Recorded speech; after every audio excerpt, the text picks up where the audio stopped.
Hello everyone, welcome to Adhyant study point. आइए आज हम शुरू कर रहे हैं ज्योग्राफी मैराथन क्लास।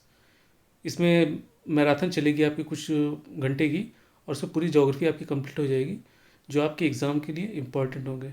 ठीक है, आइए देखते हैं। लिखा है, ज्योग्राफी शब्द का प्रथम प्रयोग यूनानी विद्वान इरेटोस्थनीज द्वारा किया गया था। इरेटोस्थनीज को व्यवस्थित भूगोल का पिता माना जाता है। भूगोल का जनक हिकेटियस को माना जाता है। ये क्वेश्चन बहुत कम पूछा जाता है। आइए आगे बढ़ते हैं। विश्व का भूगोल देखते हैं। ब्रह्मांड, कॉस्मोस, सूक्ष्मतम अणुओं से लेकर विशाल मंदाकिनियों तथा खगोलीय पिंड के सम्मिलित स्वरूप को ब्रह्मांड कहा जाता है। मतलब आप समझ गए होंगे, ब्रह्मांड ब्रह्मांड में सब कुछ आ जाता है। सूरज, ग्रह, तारे, बहुत सारी चीज़ें आपके ब्रह्मांड में ही, ब्रह्मांड के अंदर आ जाती है। निकोलस कॉपरनिकस ने सर्वप्रथम यह मत अभिव्यक्त किया कि ब्रह्मांड के केंद्र में सूर्य है, न कि पृथ्वी। निकोलस कॉपरनिकस एक साइंटिस्ट थे। उन्होंने ये बताया कि ब्रह्मांड के केंद्र में सूर्य है, न कि पृथ्वी। तरह तरह के वैज्ञानिकों के अपने मत थे। कोई कहता था सूर्य भी घूम रहा है और सारे प्लैनेट भी घूम रहे हैं। तो यहाँ पे निकोलस कॉपरनिकस की बात मानी गई थी। उन्होंने कहा कि ब्रह्मांड के केंद्र में सूर्य है और न कि पृथ्वी है। सूर्य बीच में है और उसके चारों तरफ ग्रह हमारे घूमते हैं। कॉपरनिकस को आधुनिक खगोल विज्ञान का जनक माना जाता है। ये क्वेश्चन देख लीजिएगा, आधुनिक खगोल विज्ञान का जनक, इसमें पूछ लेते हैं ये क्वेश्चन। महाविस्फोट सिद्धांत का प्रतिपादन वर्ष 1927 में जॉर्ज लेमने ने किया था और बाद में रॉबर्ट वेगनर ने वर्ष 1967 में इसकी व्याख्या की थी। ये उतना पूछा नहीं जाता। आइए आगे बढ़ते हैं। महाविस्फोट सिद्धांत के अनुसार ब्रह्मांड की उत्पत्ति के सभी पदार्थ प्रारंभ में पिंड की अवस्था में थे। आप समझ रहे होंगे पहले क्या था। जब उत्पत्ति हुई हुई नहीं थी, तब सब एक बहुत बड़ा, मतलब गैलेक्सी मान लीजिए या फिर बहुत बड़ा पिंड मान लीजिए।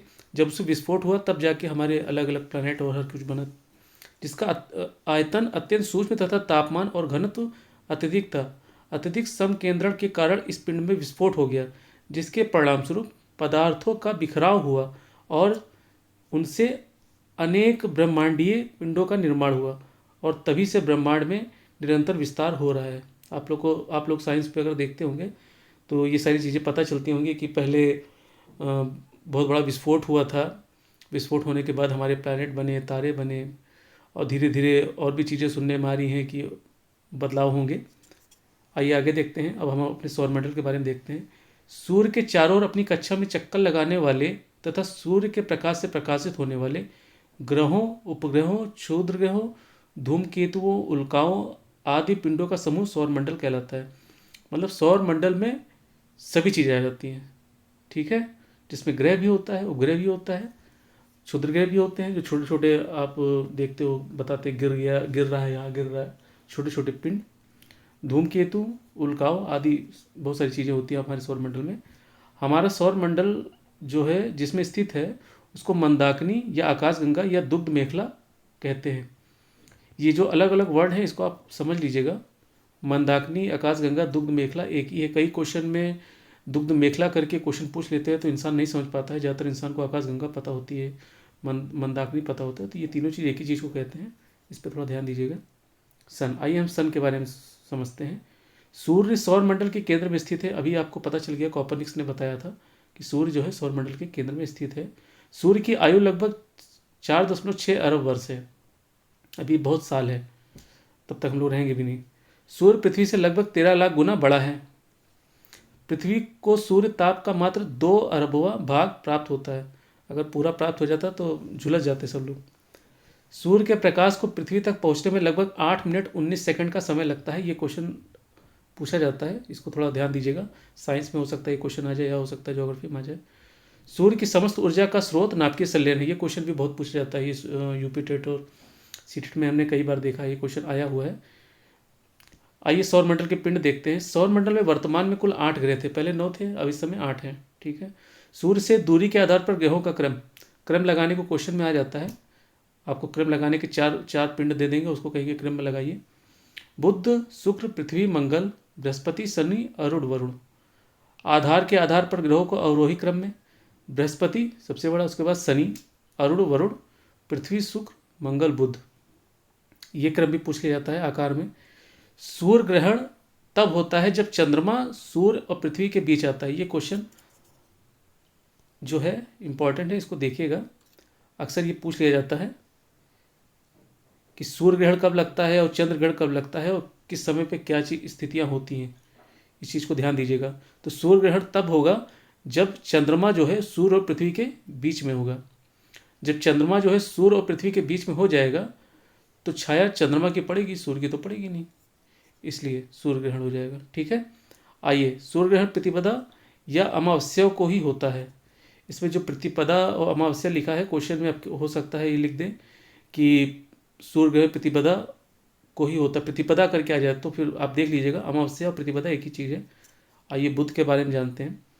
यह सूर्य के सर्वाधिक निकट स्थित ग्रह है। इसे सूर्य की परिक्रमा करने में लगभग 88 पृथ्वी दिवस लगता है। यह सौरमंडल का सबसे छोटा ग्रह है जिसके पास कोई उपग्रह नहीं है। ये क्वेश्चन बहुत पूछा गया है, बहुत बार पूछा गया, लेकिन हर बार जरूरी नहीं कि आ ही जाए। शुक्र के बारे में काफ़ी क्वेश्चन आते हैं। आइए देखते हैं। शुक्र सर्वाधिक चमकीला ग्रह है। कई बार क्वेश्चन आया है सबसे चमकीला ग्रह कौन सा है, बताना है। और शुक्र पृथ्वी से सबसे नज़दीक तथा सर्वाधिक गर्म ग्रह है। शुक्र को ही भोर का तारा तथा शाम का तारा कहते हैं। जितने भी तारा तारा कहावत है वो सब शुक्र के लिए है, चाहे वो भोर का हो चाहे शाम का हो। ये चीज़ दिमाग में बैठा लीजिएगा। तारा की बात कहे कि ये तारा वो तारा, तो वो शुक्र ही है। शुक्र को पृथ्वी की बहन भी कहा जाता है क्योंकि घनत्व, आकार और व्यास में यह पृथ्वी के लगभग समान है। शुक्र का भी कोई उपग्रह नहीं है। तो हमारे 2 प्लैनेट अभी तक हो गए जिसके 2 कोई उपग्रह नहीं है। पृथ्वी के बारे में जानते हैं, जो कि हमारी पृथ्वी है, बहुत ही सुंदर। पृथ्वी सौरमंडल का एकमात्र ज्ञात ग्रह है जिस पर जीवन है। पृथ्वी को जल की उपस्थिति के कारण इसे नीला ग्रह भी कहा जाता है। ऊपर से देखेंगे तो नीला नीला लगेगा आपको। पृथ्वी का एकमात्र उपग्रह चंद्रमा है। पृथ्वी अपने अक्ष पर 23.5 पर झुकी हुई है और पृथ्वी 23 घंटे 56 मिनट और 4 सेकंड में अपने अक्ष पर एक चक्कर पूरा करती है। इसी गति को घूर्णन गति तथा अथवा दैनिक गति कहते हैं। कई बार क्वेश्चन में घूर्णन गति ना देके दैनिक गति आ जाता है फिजिक्स के, तो थोड़ा ध्यान दीजिएगा। दैनिक गति घूर्णन गति एक ही है। पृथ्वी के अपने अक्ष पर घूमने को घूर्णन या परिभ्रमण कहते हैं।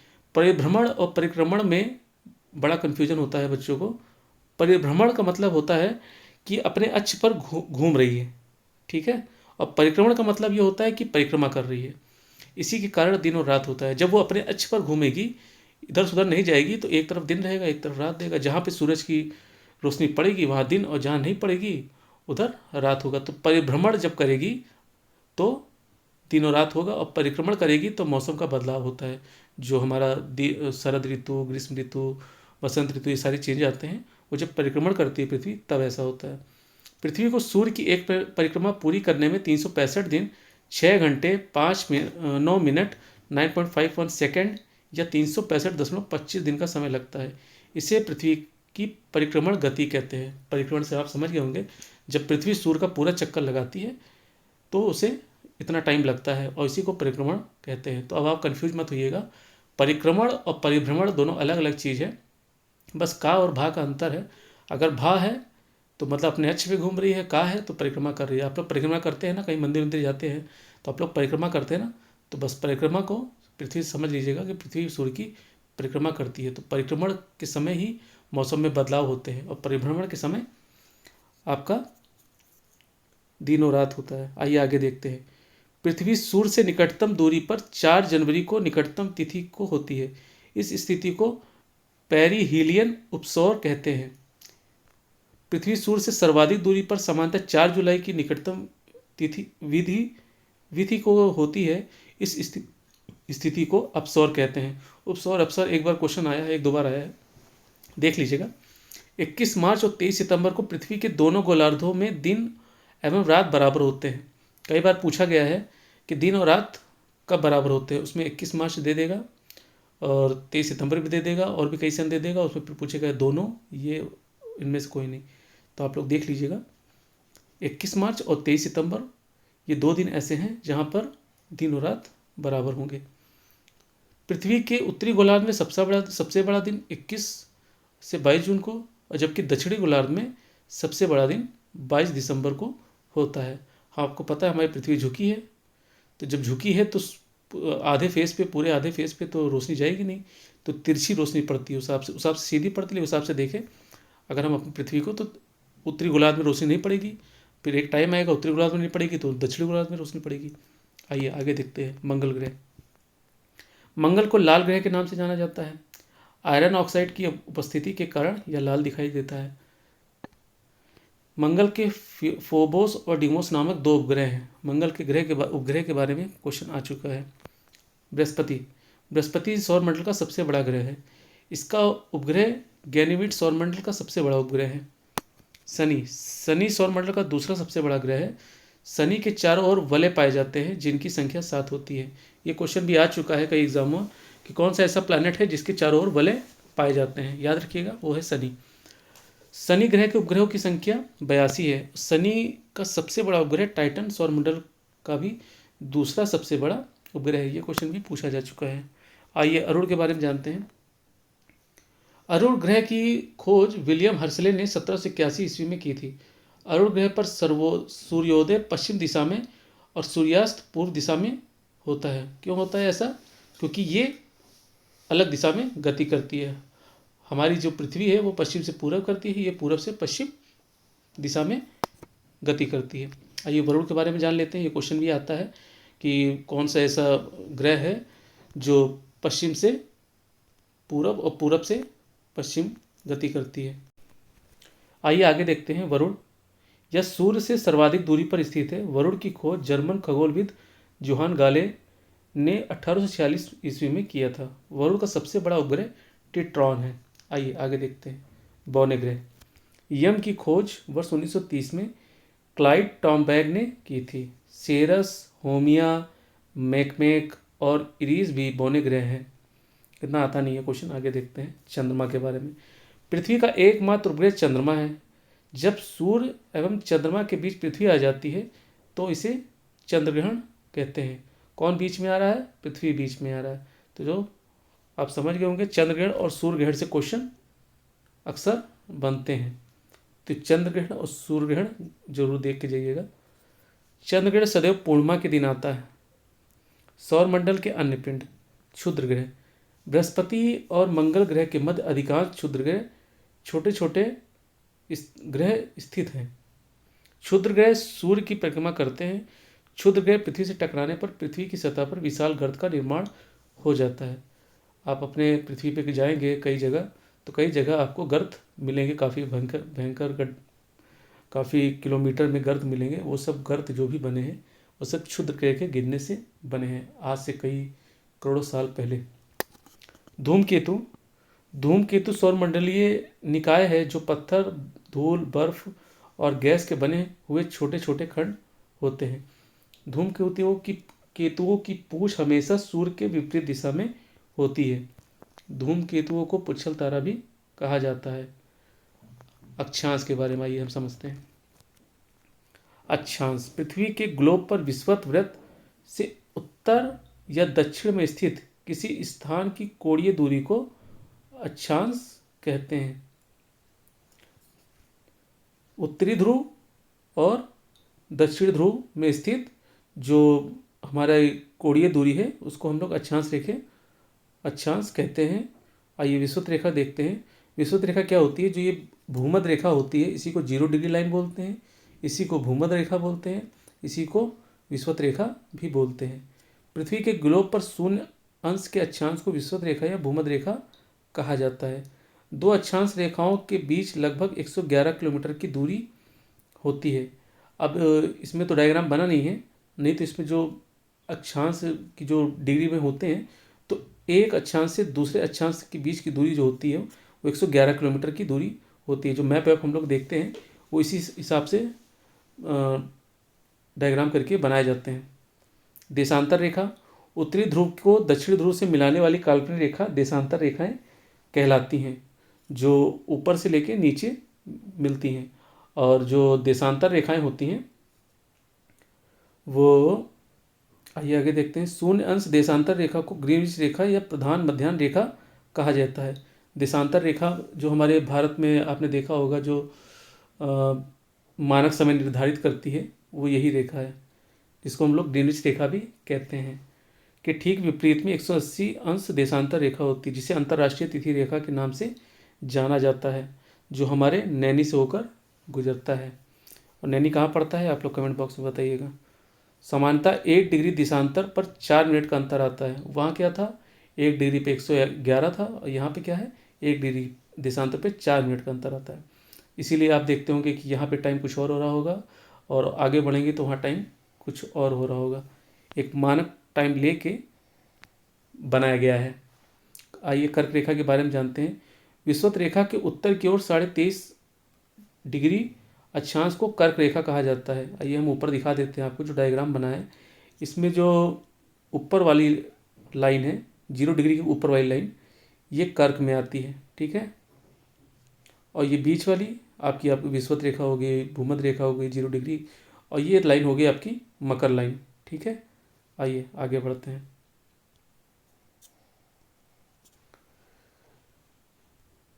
अब विषुवत रेखा के उत्तर की ओर 23.5 अक्षांश को कर्क रेखा कहते हैं। मकर रेखा विषुवत रेखा के दक्षिण की ओर 23.5 अक्षांश को मकर रेखा कहते हैं। हमने अभी आपको बता दिया, ठीक है। शून्य अक्षांश और शून्य देशांतर रेखाएं आपस में एक दूसरे को अटलांटिक महासागर में काटती हैं। जो अक्षांश रेखाएं हैं आ रही हैं ऊपर, एक देशांतर रेखा ऊपर से आ रही है और एक अक्षांश रेखा नीचे से आ रही है। तो जब एक दूसरे को काटेंगी तो कहाँ काटेंगी, अटलांटिक महासागर में काटती हैं। विषुवत रेखा, कर्क रेखा और मकर रेखा तीनों अफ्रीका महाद्वीप से गुजरती हैं। ये क्वेश्चन ध्यान रखिएगा, उतना पूछा तो नहीं गया लेकिन ध्यान में होना चाहिए कि जो अफ्रीका महाद्वीप है यहाँ पर हमारी तीनों रेखाएं मिलेंगी, ठीक है। पृथ्वी की आंतरिक संरचना भूकंपीय तरंगों के आधार पर पृथ्वी की 3 परतों में विभाजित किया गया है। भूपर्पटी, मेंटल, केंद्रीय भाग। भूपर्पटी जिसपे हम लोग रह रहे हैं। आइए भूपर्पटी के बारे में जानते हैं। यह पृथ्वी का सबसे ऊपरी परत है। इसका निर्माण बेसाल्ट चट्टान से हुआ है। इसे सियाल परत भी कहते हैं। सियाल में देखिए SiAl छिपा हुआ है।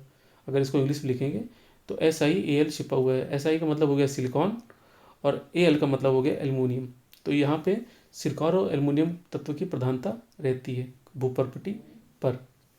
उसके बाद आते हैं मेंटल पे। तो यह पृथ्वी का मध्य परत है। इसकी मोटाई लगभग 2900 किलोमीटर है। इसका निर्माण बेसाल्ट चट्टानों से हुआ है। इसे सीमा परत भी कहा जाता है। सीमा देखिए यहाँ पे सीमा इंग्लिश में लिखेंगे तो SiMa, तो Si से सिलिका हो गया और Ma से मैग्नीशियम की तत्व की प्रधानता मिलती है। केंद्रीय भाग या कोर। पृथ्वी का केंद्रीय भाग निकेल और फेरियम से बना है। पृथ्वी का औसत घनत्व 5.5 ग्राम घन सेंटीमीटर है। पृथ्वी के नीचे जाने पर प्रति 32 मीटर की गहराई पर तापमान 1 डिग्री सेंटीग्रेड बढ़ता जाता है। अगर आप नीचे जाएंगे तो 32 मीटर जैसे आपने खोदा तो 1 डिग्री टेम्परेचर आपका बढ़ गया, फिर 32 मीटर आपने खोदा तो 1 डिग्री सेंटीग्रेड बढ़ गया। तो जैसे गड्ढा खोदेंगे तो धीरे धीरे आपको महसूस होगा कि बहुत गर्मी लग रही है, तो टेम्परेचर बढ़ जाता है। पृथ्वी के बाह्य सतह के निम्न भागों में बांटा जा सकता है: स्थल मंडल, जल मंडल, वायुमंडल और जैव मंडल। आइए स्थल मंडल के बारे में देखते हैं क्या है।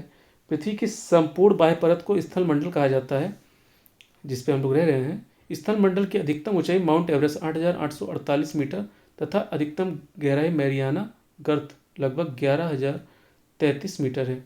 पृथ्वी के धरातल पर लगभग 70.8% भाग पर जल है और 29.2% भाग पर स्थल का विस्तार है। चट्टान। पृथ्वी के बाह्य परत पर मिलने वाले कठोर पदार्थों को सैल या चट्टान कहते हैं। चट्टान को उत्पत्ति के आधार पर 3 भागों में बांटा गया है। ये क्वेश्चन देख लीजिएगा, ये क्वेश्चन बहुत इंपॉर्टेंट है। इससे क्वेश्चन अक्सर आते हैं, आग्नेय, अवसादी और रूपांतरित। अभी आपका पेपर होने वाला है किसका, ICAR टेक्नीशियन का, देख लीजिएगा। उसमें हो सकता है क्वेश्चन आपको 1 से 2 क्वेश्चन ज्योग्राफी के मिल जाएँ आग्नेय से या चट्टानों से। आग्नेय चट्टाने का निर्माण कैसा होता है ये देखते हैं। मैग्मा तथा लावा के जमने से आग्नेय सेल का निर्माण होता है। जहाँ जहाँ ज्वालामुखी होती हैं, जब ज्वालामुखी उद्गार होता है तो उससे जो मैग्मा और लावा निकलता है, जब वो ठंडे होते हैं तो ठंडे होने के बाद आग्नेय चट्टानों का निर्माण होता है। आग्नेय चट्टान को प्राथमिक सेल भी कहते हैं। बेसाल्ट, ग्रेनाइट, पेगमाटाइट, डायोराइट, ग्रेबो आदि आग्नेय चट्टानों के उदाहरण हैं। अवसादी सेल। इसका निर्माण सेलों के क्षरण से प्राप्त अवसादों के लगातार जमा होते रहने से परतों के रूप में होता है। अवसादी सेल परतदार होती है। अवसादी सेलों में वनस्पति और जीव जंतुओं का जीवाश्म पाया जाता है। अवसादी सेलों में खनिज तेल भी पाया जाता है। अवसादी सेल अक्सर आपको पठारी एरियो में मिलेगा, तभी आपको पता होगा वहाँ पे आपको खदान करेंगे तो पेट्रोलियम और कई सारे ईंधन प्राप्त होते हैं, क्योंकि वो जो सेल होती है उन सेलों का निर्माण ही आपके वनस्पति जीव जंतु के दब जाने से, क्षरण हो जाने से उन सेलों का निर्माण होता है। और जो सेलें होती हैं टूट टूट के जब बनती हैं उन सेलों से होता है। अवसादी सेलों में खनिज तेल भी पाया जाता है, अभी हमने आपको बताया।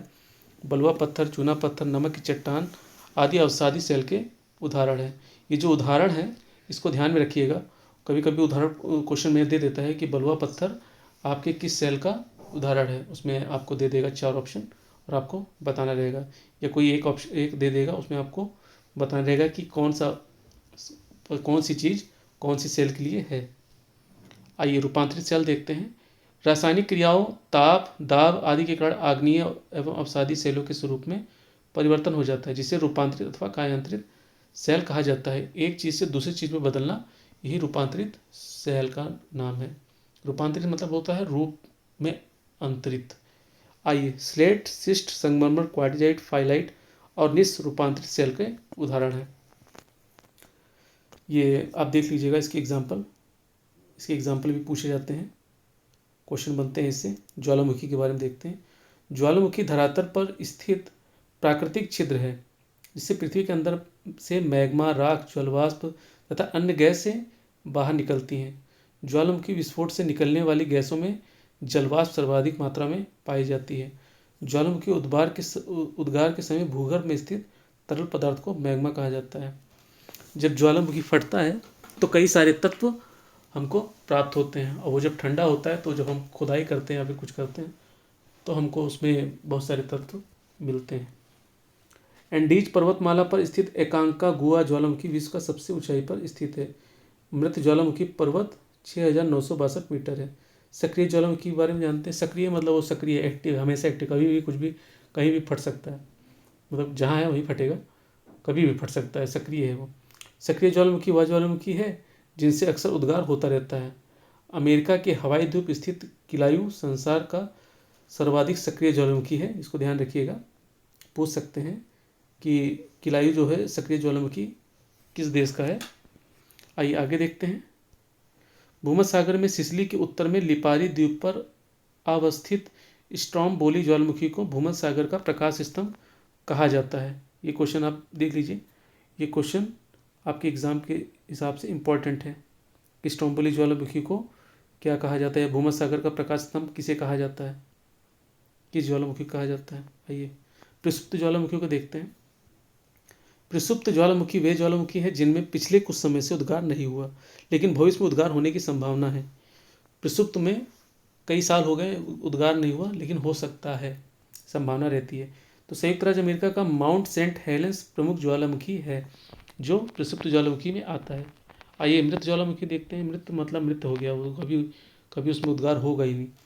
मृत ज्वालामुखी वे ज्वालामुखी है जिनमें प्राचीन समय में कभी उद्गार हुआ था लेकिन आगे उद्गार होने की संभावना नहीं है।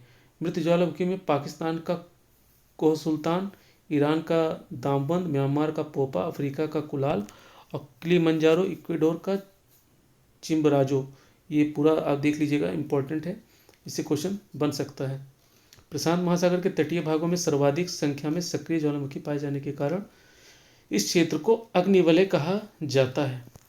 ठीक है, आइए भूकंप के बारे में जानते हैं। पृथ्वी की आंतरिक हलचलों के माध्यम से धरातल पर होने वाले कंपन को भूकंप कहते हैं। भूकंप, हमारी जो पृथ्वी है उसमें कई सारी प्लेटें होती हैं, आपने डायग्राम में देखा होगा। तो चट्टानें, चट्टानों के बाद उसकी छोटी चट्टानें, फिर बालू, मतलब कई सारी परतें उसमें होती है, प्लेटों में प्लेट। जब एक प्लेट दूसरी प्लेट इधर उधर खिसकती, क्योंकि पहले जो हमारा आप मैप देखते हो पहले एक साथ था, लेकिन ये बदलाव कारण सब इधर से उधर जा रहे हैं। तो जब बदलाव कुछ ज़्यादा हो जाता है, बर्दाश्त नहीं हो पाता, तो ज़्यादा खिसक जाती है, तो उसी में आपका भूकंप, उसी में आपका सुनामी, सब कुछ आता है। भूकंप के दौरान 3 प्रकार की तरंगें उत्पन्न होती हैं। प्राथमिक, पी अथवा प्राथमिक, एस अथवा द्वितीयक, एल अथवा सतही तरंगे। इसके बारे में देख लीजिएगा। इससे क्वेश्चन बन सकता है। पी तरंगे पृथ्वी के अंदर सभी माध्यमों से होकर गुजरती हैं। ये सभी माध्यम मतलब हमारे पास कितने माध्यम है, ठोस द्रव गैस, तो ये सभी माध्यमों से होकर गुजरती हैं। एस तरंगे मात्र जो है ठोस माध्यम से ही होकर गुजरती हैं, और एल तरंगे जो है ठोस, तरल तथा गैस तीनों माध्यमों से गुजरती है। तो मतलब पी और एल, एल तो आपके 3 माध्यम से गुजरती ही है, और पी भी आपकी ज़्यादा सभी माध्यमों से गुजरती है। बस एक जो एस तरंगे हैं वो खाली ठोस माध्यम से गुजरती है। एल तरंगे सर्वाधिक विनाशकारी होती हैं। अधिकेंद्र पर पी तरंगे सबसे अधिक पहुंचती हैं। समुद्र के अंदर भूकंप द्वारा उत्पन्न लहरों को सुनामी कहा जाता है। जब वही भूकंप समुद्र में आएगा तो पानी मुथल पुथल होगी, जिसकी वजह से सुनामी होगी, और वही भूकंप अगर धरातल पे होगा तो नॉर्मल भूकंप आएगा, जो अक्सर आता है। सुनामी जापानी भाषा का शब्द है। भूकंप तरंगों को सिस्मोग्राफ नामक यंत्र के द्वारा मापा जाता है। ये पूछ लिया जाता है कि भूकंप को किससे मापा जाता है। भूकंपों को मापने के लिए रिक्टर स्केल परिमाण और मर्केली स्केल तीव्रता और रॉसी फेरल स्केल का प्रयोग किया जाता है। ये क्वेश्चन भी पूछा गया है, इसको देख लीजिएगा। विभिन्न स्थलाकृतियाँ, धरातल पर पृथ्वी के अंतर्जात और बहिर्जात बलों के कारण विभिन्न प्रकार के स्थलाकृतियों का निर्माण हुआ है। ए पर्वत, पर्वत के बारे में आइए जानते हैं। पर्वत धरातल का वह विशिष्ट रूप है जो सामान्य तल से ऊंचा तथा तीव्र ढाल वाला होता है, और इसका शिखर संकुचित क्षेत्र वाला होता है। निर्माण के आधार पर पर्वत 4 प्रकार के होते हैं। आइए देखते हैं वो 4 प्रकार कौन कौन से हैं। अवरोधी अथवा ब्लॉक पर्वत। ब्लॉक पर्वत का निर्माण तनाव अथवा खिंचाव की शक्तियों के कारण होता है। वाजेस पर्वत फ्रांस में, ब्लैक फॉरेस्ट जर्मनी में तथा सॉल्ट रेंज पाकिस्तान ब्लॉक पर्वत के प्रमुख उदाहरण हैं। ये इतना पूछा नहीं जाता। आइए आगे देखते हैं। अवशिष्ट पर्वत का निर्माण चट्टानों के अपरदन के परिणाम स्वरूप होता है।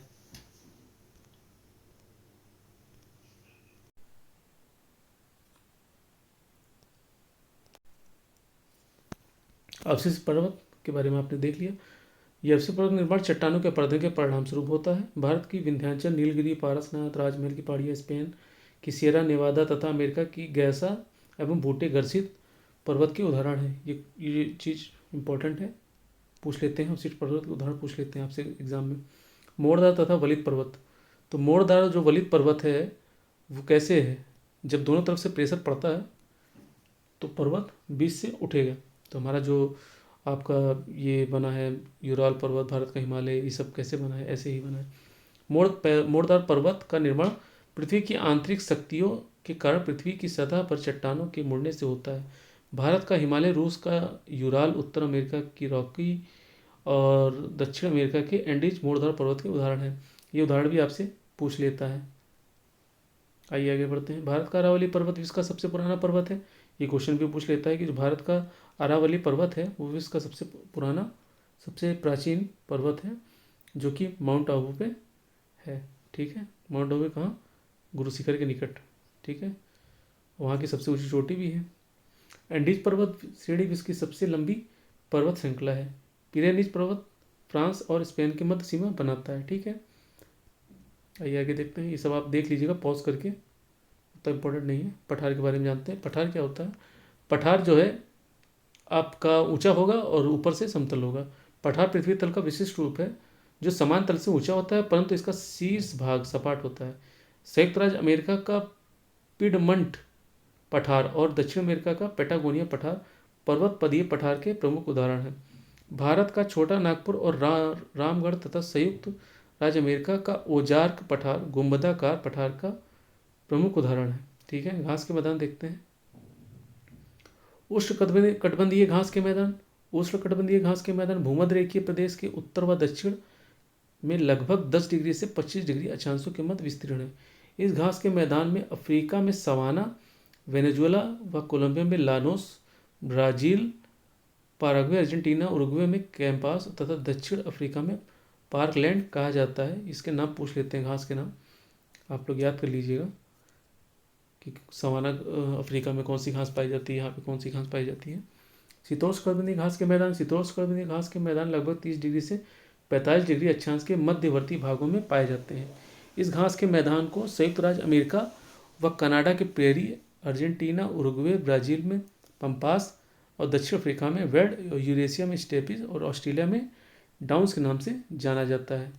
आपसे ये क्वेश्चन भी पूछ लिया जाता है कि एक बार क्वेश्चन आ भी चुका है कि ऑस्ट्रेलिया में घास का कौन सी घास पाई जाती है। महाद्वीप और प्रमुख प्रायद्वीप। संपूर्ण पृथ्वी के स्थल भाग में 7 महाद्वीपों में विभाजित किया गया है। ये 7 इस प्रकार हैं: एशिया, यूरोप, उत्तरी अमेरिका, दक्षिण अमेरिका, अफ्रीका, ऑस्ट्रेलिया और अंटार्कटिका। एशिया महाद्वीप जो है वो सबसे बड़ा महाद्वीप है, जिसमें सबसे ज़्यादा जनसंख्या भी रहती है। लगभग 60% जनसंख्या रहती है आपके एशिया महाद्वीप में। और विश्व का सबसे बड़ा प्रायद्वीप अरब प्रायद्वीप है। मध्य एशिया स्थित तिब्बत का पठार 25 लाख वर्ग किलोमीटर विश्व का सर्वाधिक विस्तृत पठार है। तिब्बत का पठार। एशिया महाद्वीप में चीन विश्व का सर्वाधिक जनसंख्या वाला देश है, ये तो आपको पता ही होगा। एशिया की सबसे लंबी नदी यांगसी है, ठीक है। और एशिया में स्थित बैकाल झील विश्व की प्राचीनतम तथा गहरी झील है। कैस्पियन सागर विश्व की सबसे बड़ी झील है। उसके बाद एशिया महाद्वीप का जो मासिनराम क्षेत्र है, वहाँ विश्व में सबसे ज़्यादा पानी बरसता है, जो कि अपने इंडिया में ही पड़ता है। कहाँ? भारत का मेघालय में।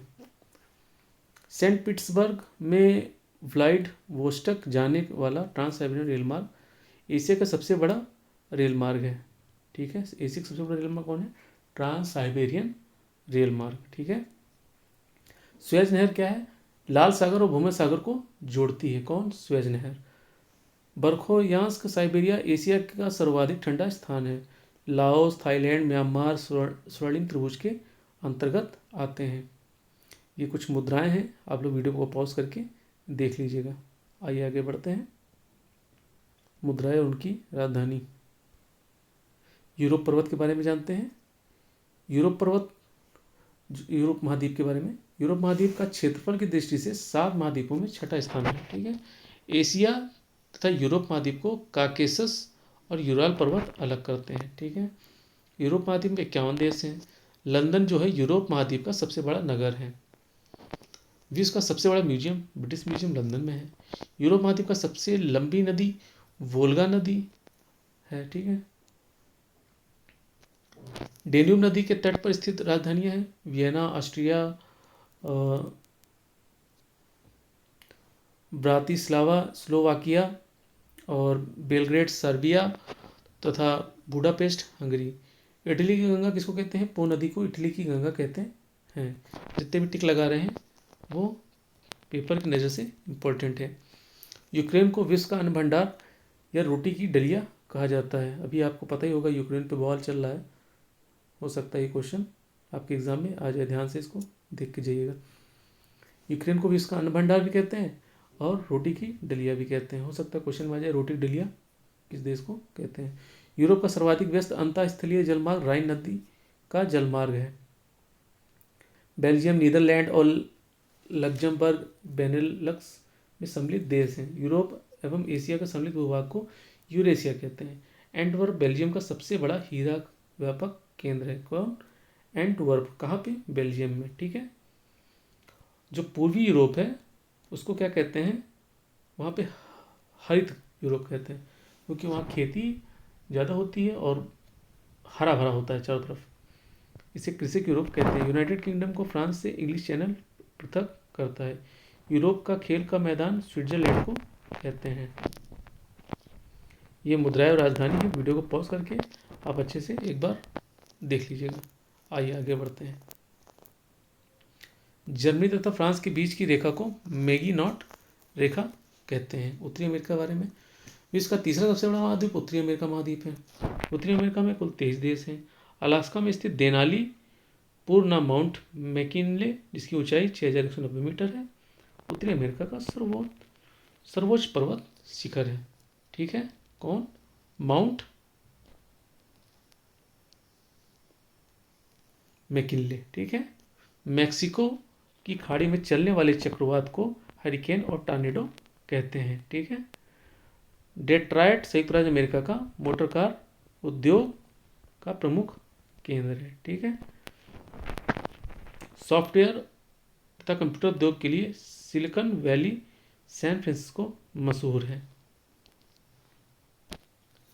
गन्ने का प्रमुख उत्पादक होने के कारण क्यूबा को चीनी का कटोरा कहते हैं। ये सब इम्पोर्टेंट है। न्यूयॉर्क को नगरों का नगर कहते हैं। विश्व में सर्वाधिक चांदी उत्पादन करने वाला देश मेक्सिको है। उत्तरी अमेरिका महाद्वीप की ग्रेट लेक्स में शामिल 5 झीलें सुपीरियर, ह्यूरॉन, मिशिगन, इरी और ओंटेरिया।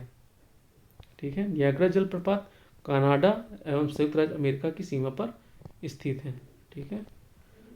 लॉस एंजल्स नगर कैलिफोर्निया फिल्म उद्योग के लिए विख्यात है। Los Angeles. ठीक है। कनाडा के क्यूबेक को देश के अंदर देश की संज्ञा दी जाती है। ये देख लीजिएगा आप वीडियो को पॉज करके। दक्षिण अमेरिका महाद्वीप पे आते हैं। दक्षिण अमेरिका विश्व का चौथा सबसे बड़ा महाद्वीप है। इस महाद्वीप का आकार त्रिभुजाकार है। ठीक है। किस महाद्वीप का आकार त्रिभुजाकार है? तो दक्षिण अमेरिका महाद्वीप का आकार त्रिभुजाकार है। विश्व की सर्वाधिक ऊंचाई पर स्थित राजधानी लापाज कहाँ पे? बोलिविया है। अमेजन नदी दक्षिण अमेरिका महाद्वीप की सबसे बड़ी नदी है। ठीक है। इंपॉर्टेंट। अमेजन नदी की विश्व की सबसे चौड़ी और विशाल जलराशि की नदी है। ठीक है। ये चौड़ी है। ठीक है। और सबसे बड़ी भी है। विश्व का सबसे ऊंचा सक्रिय ज्वालामुखी ओजेस डेल सलाडो है, जो चिली एवं अर्जेंटीना की सीमा पर स्थित है। आपसे क्वेश्चन पूछ सकता है कि सबसे ऊंचा सक्रिय ज्वालामुखी विश्व का कौन है, वो कहाँ पर है? तो ओजेस डेल सलाडो है, जो कि चिली एवं अर्जेंटीना की सीमा पर स्थित है। अर्जेंटीना का हृदय पंपास को कहा जाता है। अर्जेंटीना में गेहूं की चंद्राकार पेटी स्थित है। ब्राजील दक्षिण अमेरिका का सबसे बड़ा देश है। फजेंडा ब्राजील की कहवा बागानों को कहा जाता है। क्या? फजेंडा। सेंटोस बंदरगाह को विश्व का कहवा बंदरगाह कहा जाता है। पैटागोनिया मरुस्थल दक्षिण अमेरिका का शीतोष्ण मरुस्थल है। बोलिविया और पराग्वे दक्षिण अमेरिका के 2 स्थल अवरुद्ध देश हैं। ठीक है। ये मुद्रा और राजधानी देख लीजिएगा वीडियो को पॉज करके। अफ्रीका महाद्वीप पर आते हैं। अफ्रीका महाद्वीप को भविष्य का महाद्वीप कहा जाता है। सोचिए, अफ्रीका महाद्वीप क्षेत्र की दृष्टि से विश्व का दूसरा सबसे बड़ा महाद्वीप है। निग्रीटो इस महाद्वीप के मूल निवासी हैं। अफ्रीका महाद्वीप के पश्चिम में अटलांटिक महासागर और पूर्व में हिंद महासागर है। ठीक है। जिब्राल्टर जल संधि अफ्रीका महाद्वीप को यूरोप महाद्वीप से अलग करती है। ठीक। अफ्रीका महाद्वीप की सबसे बड़ी झील विक्टोरिया झील। ठीक है। विश्व की सबसे लंबी नदी नील नदी, आपको पता होगा, का जो उद्गम है वो विक्टोरिया झील से होता है। और आसनबाद कहाँ पर है? नील नदी पर बना हुआ है। ठीक है। आइए, पोर्ट सुएज बंदरगाह सुएज नहर के उत्तरी छोर पर और पोर्ट सुएज बंदरगाह दक्षिणी छोर पर स्थित है। विश्व का सबसे बड़ा मरुस्थल सहारा मरुस्थल, आप लोग को अच्छे से पता होगा, अफ्रीका महाद्वीप में स्थित है। ये कालाहारी मरुस्थल अफ्रीका में स्थित है। घाना को गोल्ड कोस्ट के नाम से भी जाना जाता है। अंध महाद्वीप अफ्रीका महाद्वीप को कहा जाता है। हॉर्न ऑफ अफ्रीका में शामिल देश हैं सोमालिया, इथियोपिया, इरिट्रिया एवं जिबूती। दक्षिणी सूडान संयुक्त राष्ट्र संघ का 193वां सदस्य देश है। ठीक है। संयुक्त राष्ट्र संघ का 193वां सदस्य देश है। कौन? दक्षिणी सूडान। मुद्रा राजधानी वीडियो को पॉज करके आप देख लीजिएगा एक नज़र। आइए ऑस्ट्रेलिया महाद्वीप पे आते हैं। यह सबसे कम जनसंख्या वाला महाद्वीप है। एबल तास्मान और कैप्टन कुक ने क्रमशः तस्मानिया एवं ऑस्ट्रेलिया महाद्वीप की खोज की थी। एबोर्जिन्स ऑस्ट्रेलिया के मूल निवासी। ठीक है।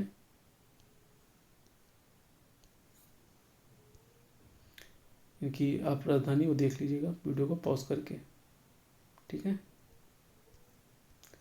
ग्रेट डिवाइडिंग रेंज ऑस्ट्रेलिया महाद्वीप की प्रमुख पर्वत माला है। ऑस्ट्रेलिया का सबसे प्रमुख कृषि क्षेत्र मर्रे डार्लिंग घाटी जेकारू ऑस्ट्रेलिया में भेड़ पालन केंद्रों में काम करने वाले मजदूरों को कहा जाता है। ग्रेट बैरियर रीफ ऑस्ट्रेलिया के क्वींसलैंड राज्य के उत्तर पूर्वी तट पर स्थित है। कहाँ स्थित है? उत्तर पूर्वी तट पर, ऑस्ट्रेलिया के क्वींसलैंड राज्य में। काल गुरली और काल गार्डी ऑस्ट्रेलिया का विश्व विख्यात सोने की खाने हैं। ठीक। सिडनी को पर्थ से जोड़ने वाला ट्रांस कॉन्टिनेंटल रेलमार्ग ऑस्ट्रेलिया का सबसे लंबा रेलमार्ग है।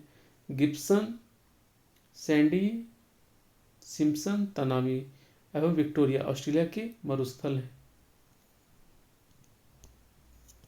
ऑस्ट्रेलिया महाद्वीप को प्यासी भूमि का देश एवं लैंड ऑफ कंगारू भी कहा जाता है। पूछ सकते हैं प्यासी भूमि का देश किसे कहते हैं, लैंड ऑफ कंगारू किसे कहते हैं, तो ऑस्ट्रेलिया महाद्वीप को कहते हैं। न्यूजीलैंड खोज पुर्तगाली यात्री ओबेल तास्मान ने की थी। वर्ष 1769 ईस्वी में कैप्टन जेम्स कुक द्वारा प्रमाणित किया गया था। दक्षिण का ब्रिटेन न्यूजीलैंड को कहा जाता है। न्यूजीलैंड का राष्ट्रीय पक्षी क्या है, कीवी। ठीक। माउंट कुक न्यूजीलैंड का सर्वोच्च शिखर है जिसकी ऊंचाई 3724 मीटर है। माओरी न्यूजीलैंड का मूल निवासी है। अंटार्कटिका महाद्वीप, अंटार्कटिका प्राचीन गोंडवाना लैंड का भाग है। क्षेत्रफल की दृष्टि से विश्व का 5वां बड़ा महाद्वीप अंटार्कटिका महाद्वीप है। अंटार्कटिका महाद्वीप दक्षिणी गोलार्ध में स्थित है, नीचे सबसे छोटा, जहाँ बर्फ हमेशा पड़ती रहती है। अंग्रेज नाविक जेम्स कुक ने अंटार्कटिका महाद्वीप की खोज की थी, किंतु वे इसकी मुख्य भूमि तक नहीं पहुंच पाए थे। फेबियन वेलिंगशॉसेन ने अंटार्कटिका महाद्वीप की मुख्य भूमि की खोज की थी। 98% हिस्सा सदैव बर्फ से आच्छादित रहने के कारण अंटार्कटिका महाद्वीप को श्वेत महाद्वीप भी कहा जाता है। नॉर्वे निवासी एमेंडसन दक्षिण ध्रुव पर पहुंचने वाले प्रथम व्यक्ति थे। ठीक है, कौन? नॉर्वे निवासी एमेंडसन दक्षिणी ध्रुव पर पहुंचने वाले प्रथम व्यक्ति थे। अंटार्कटिका महाद्वीप को विज्ञान के लिए समर्पित महाद्वीप कहा जाता है। आइए आगे देखते हैं। ये इस पर्वत शिखर और इनकी ऊंचाई आप देख लीजिए अच्छे से। पहले एवरेस्ट कहाँ पड़ता है? नेपाल में, जो कि सर्वोच्च शिखर है 8848.86। ठीक है। और लाहात्से नेपाल पड़ता है 8516। और धौलागिरी नेपाल में, अब कई लोग जाते हैं धौलागिरी घूमने, 8167। K2 गार्डविन स्ट्रीम ये भारत की है 8611। कामेत भारत और चीन 7756। राकापोसी पाकिस्तान में 7788। और गोसाई थान चीन में 8014। कंचनजंगा नेपाल और भारत में 8586। मकालू नेपाल और चीन 8463। अन्नपूर्णा नेपाल 8091। नंगा पर्वत नंदा देवी भारत में पड़ते हैं। ये नंगा पर्वत 8126 है और नंदा देवी पर्वत की ऊंचाई 7817। ग्रेसर ब्रह्म पाकिस्तान 8068। तिरिचमीर पाकिस्तान 7708। नमचा पर्वत चीन 7756। और विश्व के प्रमुख देशों के भौगोलिक उपनाम। वीडियो को पॉज करिएगा और देख लीजिएगा अच्छे से, इसमें से 1-2 क्वेश्चन आपको मिल सकते हैं। ठीक है, आइए हम आगे बढ़ते हैं। महाद्वीप और उसके पर्वत के बारे में देखते हैं। Asia Mount Everest, Africa Mount Everest, Europe Mount Elbrus, दक्षिण America Ojos del Salado, Australia Mount Kosciuszko, Antarctica Vinson Massif, उत्तरी अमेरिका माउंट मैकिनले डेनाली। सबसे लंबी नदी अमेजन, जो कहाँ है? दक्षिण अमेरिका में। वोल्गा यूरोप में है। यांगसी एशिया में है। मिसौरी उत्तरी अमेरिका में है। मर्रे ऑस्ट्रेलिया में है। ओनिक्स और अंटार्कटिका में है। आयर झील ऑस्ट्रेलिया में। मृत सागर एशिया में। असल झील अफ्रीका में। कैस्पियन सागर यूरोप में। मृत घाटी उत्तरी अमेरिका में। डेनमैन ग्लेशियर अंटार्कटिका में। विश्व की प्रमुख जनजातियां और उनसे संबंधित क्षेत्र और देश, इनसे क्वेश्चन आजकल बन रहे हैं। संबंधित क्षेत्र, देश, अरब। अरब में जो जनजाति पाई जाती है बद्दू कहते हैं। कांगो बेसिन में पिग्मीज। उत्तरी अमेरिका में रेड इंडियन। कालाहारी मरुस्थल बोत्सवाना बुशमैन। ग्रीनलैंड एवं कनाडा एस्किमो। टुंड्रा प्रदेश याको। जापान में आइनू। पूर्वी अफ्रीका केन्या से मसाई, ब्राज़ील बोरो, New Guinea, Papuans, Malaysia Semang, New Zealand Maori, Siberia Yukaghir, मध्य एशिया किर्गिज, मध्य अफ्रीका निग्रो, श्रीलंका वेद्दा, दक्षिण अफ्रीका जोलू इकांथा और साइबेरिया तातार या तारतार। ठीक है। प्रमुख जनजातियाँ उनके आवास क्या हैं? जो इग्लू है एस्किमो जनजाति द्वारा बर्फ में निर्मित आवास है। ठीक है। इज्बा उत्तरी रूस के ग्रामीण क्षेत्रों में तिकोना मानव निर्मित आवास है। और क्राल मसाई कफीर व जुलू द्वारा घास से निर्मित आवास है। और तिपी रेड इंडियन द्वारा निर्मित आवास है। और युर्द किर्गिज कालमुख और कजाक द्वारा पशुओं की खालों से निर्मित अस्थायी आवास है। इतना इम्पोर्टेंट नहीं है। आइए इनके जो उद्योग हैं और जो नगर हैं उनको एक नज़र देख लीजिएगा। वीडियो को पॉज करके बस एक नज़र आपको देखना है, जिसमें कुछ क्वेश्चन आ जाते हैं जैसे पिट्सबर्ग और मैनचेस्टर, हॉलीवुड और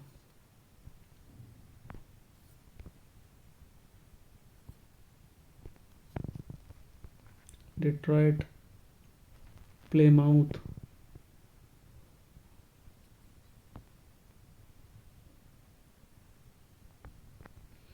वीडियो को पॉज करके एक बार की पूरा पढ़ लीजिएगा एक नज़र।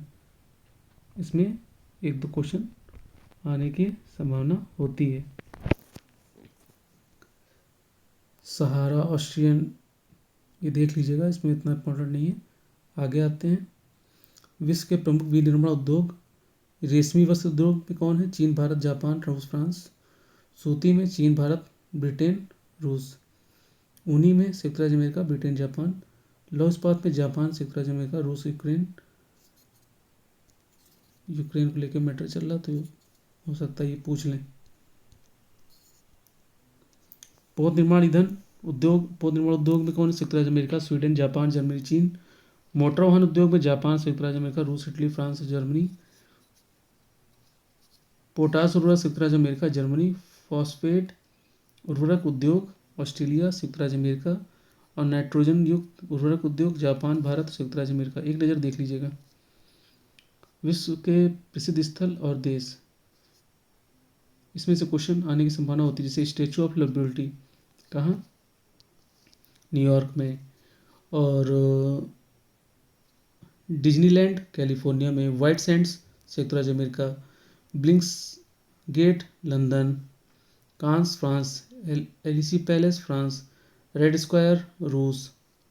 स्टैचू ऑफ यूनिटी भारत, जो कि अभी मोदी ने बनाया था। और विले भारत। विश्व के प्रमुख पठार और उनकी स्थिति, कोलंबिया का पठार, संयुक्त राज्य अमेरिका। दक्कन का पठार, दक्षिण में भारत। मेडागास्कर का पठार, मेडागास्कर द्वीप। ईरान का पठार, ईरान। तिब्बत का पठार, हिमालय के उत्तर एवं क्यून्यूल पर्वत के दक्षिण। मेक्सिको का पठार, मेक्सिको। ब्राज़ील का पठार, दक्षिण अमेरिका के मध्य पूर्वी भाग। कोलोराडो का पठार कहाँ है? यूएसए में। ऑस्ट्रेलिया का पठार, ऑस्ट्रेलिया के पश्चिमी भाग में। मेसेटा का पठार, स्पेन का आइबेरियन प्रायद्वीप। ये पठार आप एक नज़र देख लीजिएगा। आइए वायुमंडल में हम आते हैं। वायुमंडल में सबसे ज़्यादा जो पाई जाती है गैस वो कौन सी है? नाइट्रोजन। उसके बाद ऑक्सीजन 20.95%, ऑर्गन 0.93%, कार्बन डाइऑक्साइड 0.036%। उसके बाद नियॉन 0.002%। पूरा ना देखिएगा, इसमें खाली एक बार क्वेश्चन आया था कि कार्बन डाइऑक्साइड का कितना परसेंट है, बस। कार्बन डाइऑक्साइड पृथ्वी पर ग्रीन हाउस प्रभाव के लिए जिम्मेदार है। ओजोन गैस समताप मंडल के निचले भाग में पृथ्वी की सतह 15 से 35 किलोमीटर की ऊंचाई में पाई जाती है। धूल कणों के प्रकीर्णन के कारण आकाश का रंग नीला दिखाई देता है। क्यों? धूल कणों के प्रकीर्णन के कारण। वायुमंडलीय संरचना, क्षोभ मंडल, इससे क्वेश्चन बहुत बनते हैं, इसको थोड़ा ध्यान से देखिएगा। क्षोभ मंडल 15 किलोमीटर ध्रुव पर 8 किलोमीटर ऊंचाई बढ़ने पर घटता है वायुमंडलीय घटनाएं, जैसे आंधी, वर्षा, बादल, ये सब कहाँ होते हैं? आपके क्षोभ मंडल में होते हैं। समताप मंडल, प्रारंभ में तापमान सामान्य 20 किलोमीटर के ऊपर जाने पर बढ़ता है। ओजोन गैस 15 से 35 किलोमीटर तक पाई जाती है। ठीक है। मध्य मंडल 50 से 80 किलोमीटर ऊंचाई के साथ तापमान में गिरावट। ऊपरी सीमा मेसोपाज कहलाती है। आयन मंडल 80 से 140 किलोमीटर ऊंचाई के साथ तापमान में वृद्धि होती है। आयन मंडल में संचार उपग्रह स्थापित होते हैं। अरोरा ऑस्ट्रेलियस, अरोरा बेरिलियस की घटनाएं। अब वायुमंडल, तो आप तो अंतरिक्ष में ही आ गए। तो आपसे क्वेश्चन जो पूछता है वो आपके एग्जाम्पल को लेकर पूछता है कि एग्जाम्पल मतलब किस मंडल, जैसे कि आपसे पूछ लेगा कि जो सैटेलाइट छोड़े जाते हैं वो सब किस मंडल में है, मौसमी घटना किस मंडल में होती है, ओजोन गैस कहाँ पाई जाती है। तो देख लीजिएगा कि आंधी, मौसमी जितना भी है क्षोभ मंडल में, और समताप मंडल में आपकी ओजोन गैस पाई जाती है। और जितने भी आपके संचार वाली चीज़ें हैं वो सब आयन मंडल में होती हैं। ये प्रमुख ठंडी पवनें हैं। ठीक है, वीडियो को पॉज करके आप देख लीजिएगा। गर्म स्थानीय पवनें हैं, वीडियो को पॉज करके एक नज़र खाली देख लीजिएगा।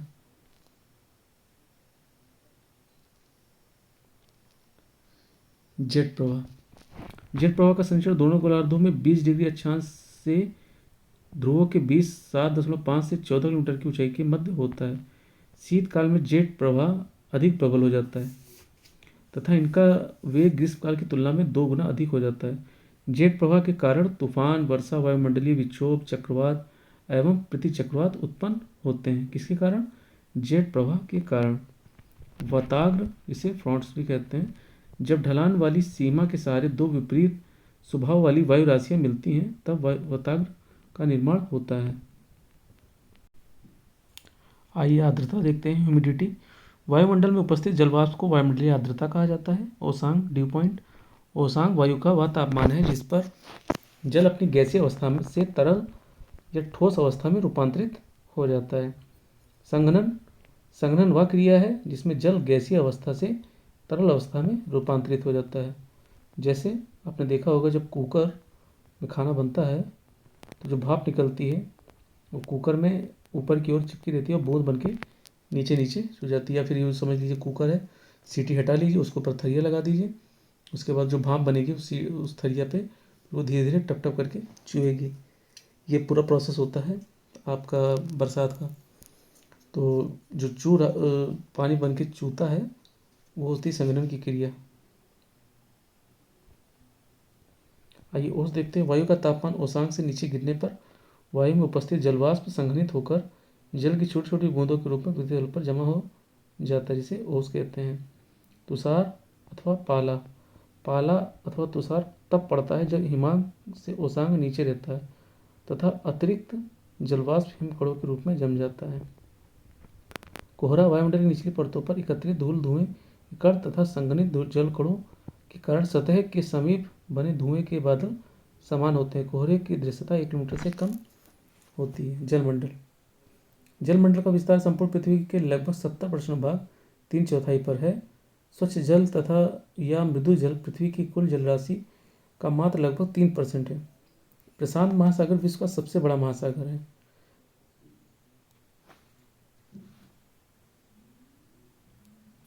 समुद्री जल की औसत लवणता 35/1000% है। विश्व में सबसे अधिक लवणता जिबूती की असल झील एवं तुर्की की वान झील में पाई जाती है। सबसे अधिक लवणता।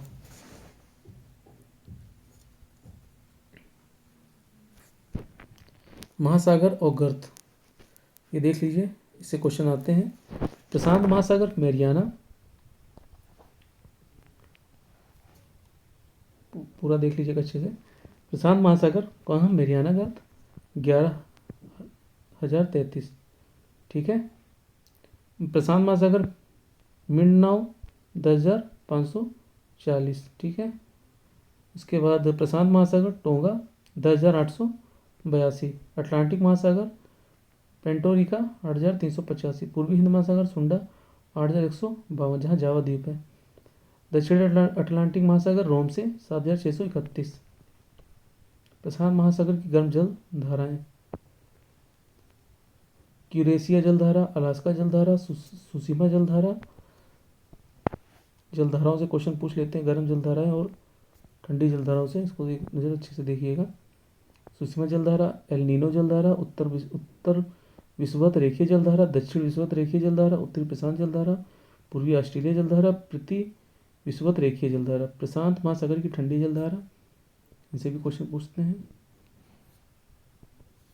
हम्बोल्ट या पेरुवियन जलधारा, कैलिफोर्निया जलधारा, अंटार्कटिका जलधारा, क्यूराइल जलधारा और ओकास्टक जलधारा।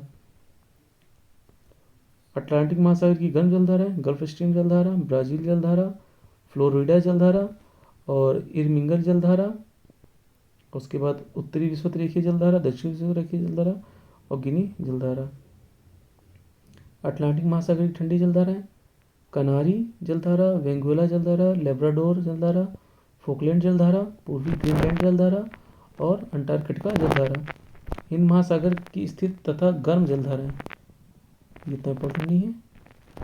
आइए ज्वारभाटा देखते हैं। ज्वारभाटा सूर्य तथा चंद्रमा की आकर्षण शक्तियों के कारण सागरीय जल के ऊपर उठने एवं नीचे गिरने की प्रक्रिया को कहा जाता है। चंद्रमा का पृथ्वी के अधिक समीप होने के कारण उसकी ज्वार उत्पादन की शक्ति सूर्य से लगभग 2 गुना अधिक है।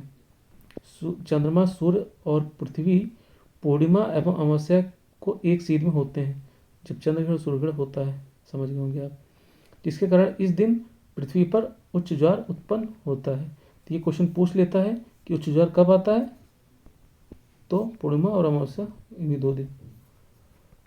चंद्रमा एवं सूर्य दोनों पक्षों की सप्तमी या अष्टमी तिथि को पृथ्वी के केंद्र पर समकोण बनाते हैं, जिससे पृथ्वी पर निम्न ज्वार की स्थिति उत्पन्न होती है। विश्व की नहरें क्वेश्चन पूछ लेते हैं, इसको देख लीजिएगा। सुएज नहर मिस्र में है, पनामा नहर पनामा में, वेलेंड नहर कनाडा में, इरी नहर संयुक्त राज्य अमेरिका। अब इनकी स्थिति लाल सागर और भूमध्य सागर के बीच में, पनामा नहर की जो है प्रशांत महासागर और अटलांटिक महासागर के बीच में, और वेलेंड नहर जो कनाडा में है वो इरी झील और ओंटारियो झील के बीच में, और इरी नहर जो है इरी झील और हडसन नदी के बीच में। सू नहर संयुक्त राज्य अमेरिका और सुपीरियर झील और ह्यूरॉन झील के बीच में। कील नहर जो है जर्मनी में है, बाल्टिक सागर और उत्तरी सागर के बीच में। उत्तरी सागर नहर जो है जर्मनी में है, वो एम्बस्टर्ड और उत्तरी सागर के बीच में। विश्व की प्रमुख नदियाँ, उद्गम स्थल और समाहित स्थल, ठीक है। विश्व के भूगोल के जो क्वेश्चन है वो आपके पेपर में बहुत कम आएंगे, क्योंकि इतना ISPC पेपर नहीं देने जा रहे आप, ठीक है। ये एक बार आप देख लीजिएगा वीडियो को पॉज करके।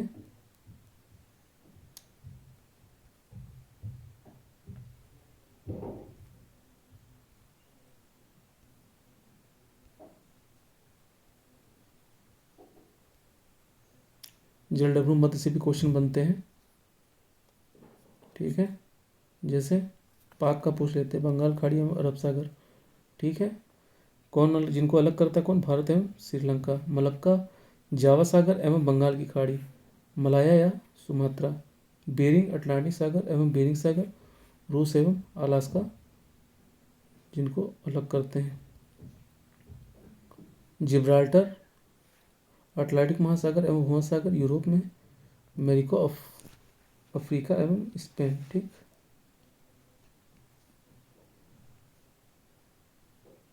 जल संधियाँ इतना इम्पॉर्टेंट नहीं है, वीडियो को पॉज करके एक नज़र देख लीजिएगा बस। नदियों के किनारे स्थित विश्व के प्रमुख नगर, ये पूछ सकते हैं, लेकिन विश्व का भूगोल है तो आने वाले समय में जो आपका पेपर है ICAR का, उसमें इतने क्वेश्चन नहीं आएंगे। भारत का भूगोल पढ़ के जाइएगा, अच्छे से जाइएगा, उससे कई क्वेश्चन आपके बनेंगे। विश्व की प्रमुख झीलें एवं उनसे संबंधित देश, इसको एक नज़र देख लीजिएगा। जैसे कैस्पियन सागर हो गया, सुपीरियर झील हो गया, और ओंटारियो झील हो गया, बैकाल झील हो गया,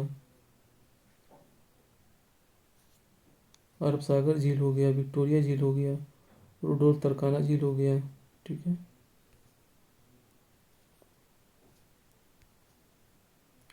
जलप्रपात देख लीजिएगा एक नज़र।